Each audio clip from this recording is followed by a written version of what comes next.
What is going on, my Houston Texans family? He has risen. I hope you guys have a very blessed and safe Easter Sunday. Let me know what you guys are doing. I'm going to be getting lit with the family. When it comes to the Houston Texans, everyone's excited to see whoever the quarterback's going to be. Now, I've come to the realization and conclusion that it might be either Bryce Young or C.J. Stroud. No one knows what the hell the Carolina Panthers are going to be doing. That's why you should have won that game against the Indianapolis Colts. But I think when it comes to both of them, both of those guys are franchise quarterback. I would be more than happy to have either Bryce Young or C.J. Stroud slinging it here at NRG. But the question is, what are you going to do with the 12th overall pick? Now, some fans are torn. There's two very good wide receivers that we are going to talk about, and there is the possibility and option of trading back and acquiring more assets to get much more weapons for this Houston Texans team. But before we do that, guys, welcome everyone to the 713 Houston Sportcast. I drop daily Houston Texans content. We are so close to 6,000 subscribers. Follow me on Twitter and Instagram at 713HSP. Now, the first option we're going to talk about is trading back, and to me, that is the best way for the Houston Texans, because when you're talking about the other glaring needs for this team, to me, it is center, and to me, it is edge. And if you don't trade back the 12th overall pick, well, you might go quarterback and wide receiver the first two, and no one will be mad. Everyone's expecting that from the Houston Texans.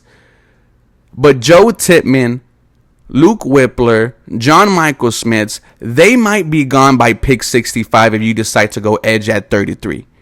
And if you decide to go center at 33, Will McDonald, Felix Anudike-Uzomah from Kansas State, they won't be there by pick 65 either. That's why I think it is much more beneficial for the Houston Texans to trade back, get an extra day 2, day 3 pick, get your center, get your edge. You could still draft, one of the wide receivers we're going to talk about in the high teens, early 20s.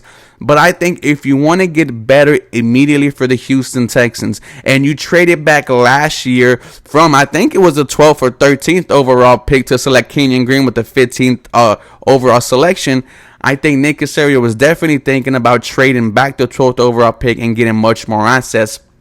The other two options, well, the two of the best wide receivers I think are on the board, and the first one is Jackson Smith-Njigba. And if you are talking about C.J. Stroud being a Houston Texan, well, you want to pair him up with one of his favorite options in college. Now, JSN, he did miss pretty much the whole year this year with the hamstring issue, but was Ohio State's leading receiver in 2021 as a freshman. That year, he caught 95 passes for 1,595 yards and 9 scores.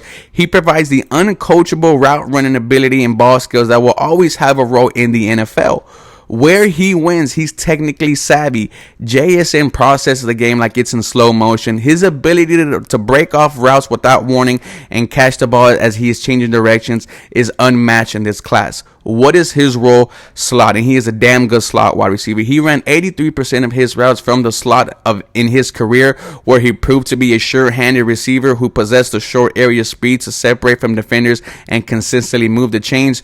Where he can improve is very little. It's not to say there's nothing JSN can improve, but rather the most deficient areas of his skill set all revolve around his physical tools. So he just needs to get a little bit leaner. He is not fast, right? He did run a 4.5 40. However, his quickness, if he doesn't want you to touch him, he's not going to.